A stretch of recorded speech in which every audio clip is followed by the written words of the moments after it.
بہت بڑی ایک عید اور ایک بہت بڑی مناسبت کہ ولادت جناب سیدہ سلام اللہ علیہا، بہت سی چیزوں کے مصداق قرآن کے اندر بہرحال مساجد موجود ہیں. یعنی مصداق کہتے ہیں ایکسٹینشن کو. ایک مرتبہ ایک ذہن میں چیز ہوتی ہے، ایک آیت میں ہوتی ہے، اور اس کو باہر دیکھنا ہو تو کہتے ہیں کہ یہ اس آیت کا مصداق ہے. سورہ کوثر کا اگر مصداق دیکھنا ہے تو جناب سیدہ سلام اللہ علیہا کو دیکھ لیجیے، اور لیلۃ القدر کا مصداق دیکھنا ہے تب بھی جناب سیدہ ہی کو دیکھ لیجیے. بہت سی آیات ہیں جو بی بی کی طرف اشارہ کرتی ہیں. جو سورہ مکہ میں نازل ہوا، قرآن کے 114 سورے، سب سے مختصر سورہ جو ہے وہ سورہ کوثر ہے. اور اس سورے میں ایسے بہت سے الفاظ اور ایسی بہت سی ترکیبیں آئی ہیں جو اس سورے کے علاوہ کسی اور سورے میں نہیں آئے. لفظ کوثر صرف اسی سورہ میں آیا ہے، اس کے علاوہ کسی اور سورے میں نہیں آیا. لفظ ابتر یہیں آیا اور کہیں استعمال نہیں ہوا. فصل لربک وانحر، اس ترکیب کی آیت پورے قرآن میں آپ کو کہیں اور نہیں ملے گی. انا اعطیناک، اس انداز سے خدا نے کہیں میں نہیں کہا. ولقد اعطیناک کہا ہے، ولسوف یعطیک ربک کہا ہے. اور بہت سی آیات ہیں جہاں پہ اللہ کہتا ہے ہم نے عطا کیا ہے یا عطا کرے گا، لیکن کہیں پہ بھی اس انداز سے اللہ نے فخر کر کے نہیں کہا کہ اے حبیب ہم نے آپ کو کوثر عطا کیا. یہ عطا کرنے کا انداز بتا رہا ہے کہ اللہ نے کوئی بہت ہی خاص چیز عطا کی ہے کہ دینے والے کو، عطا کرنے والے کو خود اپنی عطا پہ ناز ہے. حضرت قرآن کے اندر بہت سے سورے ہیں. آئیے ذرا چند میں نے آپ کے سامنے 2-3 آیتوں کا اشارہ کیا. ایک سورہ کا سورہ کوثر ہے، سورہ قدر ہے. ایک اور اشارہ صرف سورہ بہرحال حل اتی، سورہ دہر جسے کہا جاتا ہے، وہ بھی سورہ جناب سیدہ کی شان میں ہے. لیکن ایک آیت کی طرف اشارہ کرتے ہوئے آگے بڑھوں گا. سورہ رحمان کے اندر بہت سی آیات اہل بیت علیہ السلام کی طرف اشارہ کرتی ہیں. هل جزاء الاحسان الا الاحسان، کیا احسان کا یا نیکی کا بدلہ نیکی کے علاوہ اور کچھ ہو سکتا ہے؟ جہاں پہ بھی اللہ سوال کرتا ہے نا، یہ سوال نہیں ہے، یہ سوال نہیں ہے. یہ نہیں ہے کہ اللہ پوچھ رہا ہے کہ مجھے بتا دو. یہ کوشچن دیکھیں، جب سوال کیا جاتا ہے تو وہ ہوتا ہے پوچھنے کی غرض سے. کئی مرتبہ سوال پوچھنے کی غرض سے نہیں ہوتا، جواب حاصل کرنے کے لیے نہیں ہوتا، بلکہ دوسروں کو سوچنے کی مہلت دینے کے لیے ہوتا ہے. اسے کہتے ہیں لمحہ فکریہ. یعنی انسان کہتا ہے کہ please think and ponder on these lines، ان پہ ذرا سوچو، تھوڑا تصور کرو.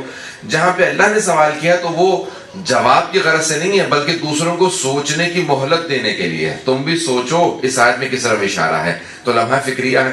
اللہ کہتے ہیں هل جزاء الاحسان الا الاحسان، کیا احسان کا بدلہ، نیکی کا بدلہ نیکی کے علاوہ اور کچھ ہو سکتا ہے؟ یہ سورہ رحمان ہے جہاں پہ سب سے زیادہ قرآن میں تکرار ہونے والی آیت آئی ہے کہ فَبِأَيِّ آلَاءِ رَبِّكُمَا تُكَذِّبَانِ، تم اپنے رب کی کون کون سی نعمتوں کو جھٹلاؤ گے. تو اللہ سبحانہ و تعالیٰ وہاں پہ سوال کرتا ہے. حضرت پیغمبر اسلام سے پوچھا کہ محسن اسلام کون ہے؟ یہ جو اللہ کہہ رہا ہے کہ احسان کیا، یہ کس نے احسان کیا ہے؟ کون ہے محسن جس نے اسلام پہ احسان کیا ہو؟ پیغمبر نے کہا میرے 2 محسن ہیں، ایک کا نام ابو طالب ہے، دوسری خدیجہ. تو کہا کہ یہ محسن اسلام ہے، اسلام کے ساتھ انہوں نے نیکی کی ہے. یہ محسن اسلام ہے، اسلام پہ احسان کرنے والے، مسلمانوں پہ احسان کرنے والے 2 افراد ہیں، 2 شخصیات ہیں، 2 ہستیاں ایسی ہیں جنہوں نے مسلمانوں پہ احسان کیا، اسلام کے ساتھ نیکی کی ہے. کہا وہ کون ہے؟ کہا ابو طالب ہیں، جناب خدیجہ ہیں. جناب ابو طالب سردار تھے، سید بطحا تھے، مکے کی وادی کے سردار تھے. اپنی سرداری قربان کر دی رسول خدا کی نبوت پہ.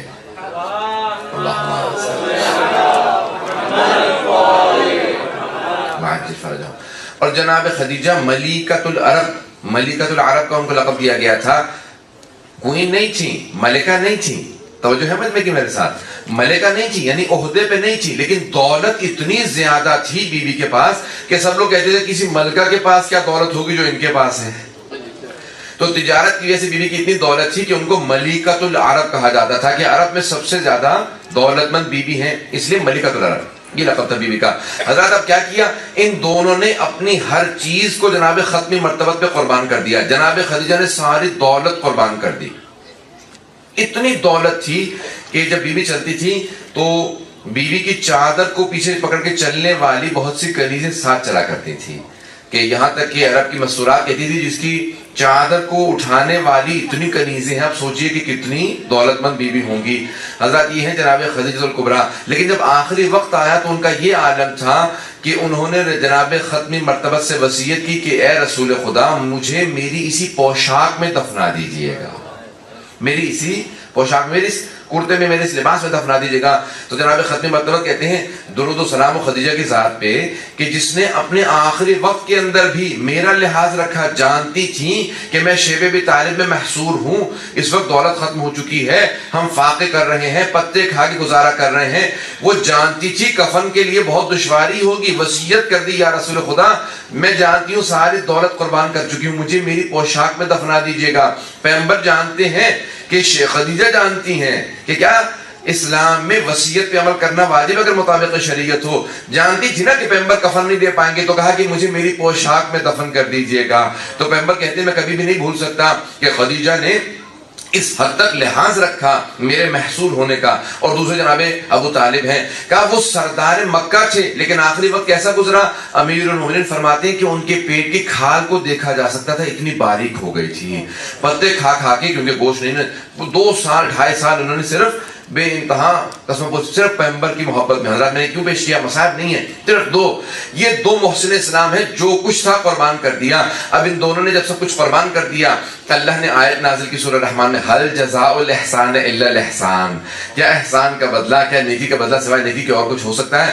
اے خدیجہ, اللہ کہہ رہا ہے اے خدیجہ آپ کی حیثیت محدود تھی, اے ابو طالب آپ کی حیثیت محدود تھی, اس محدود حیثیت میں جو کچھ تھا آپ نے قربان کر دیا. اے خدیجہ اے ابو طالب میری حیثیت لامحدود ہے. یہ خدا جناب خدیجہ سے جناب ابو طالب سے مخاطب ہے کہ اے ابو طالب اے خدیجہ میری حیثیت لامحدود ہے, آپ کی محدود حیثیت میں جو کچھ تھا, دنیا کی جتنی دولت ہو محدود ہے, ساری دولت بھی ہو تب بھی محدود ہے. کہا اے ابو طالب اے خدیجہ آپ کی جتنی حیثیت تھی آپ نے سب کچھ قربان کر دیا. اب میری لامحدود حیثیت کے اندر جو میرے خزانے میں سب سے انمول چیزیں ہیں, اے ابو طالب میرے لامحدود خزانے میں جو سب سے قیمتی انمول حیثیت ہے وہ ہے علی بن ابی طالب کی. اے ابو طالب آپ کی قربانیوں کے صدقے میں نے آپ کو اپنا علی عطا کر دیا. اے خدیجہ آپ کی حیثیت محدود تھی, آپ نے سب کچھ قربان کر دیا. میری لامحدود حیثیت میں جو سب سے قیمتی ہستی تھی اس کا نام فاطمہ تھا, میں نے فاطمہ آپ کو عطا کر دیا.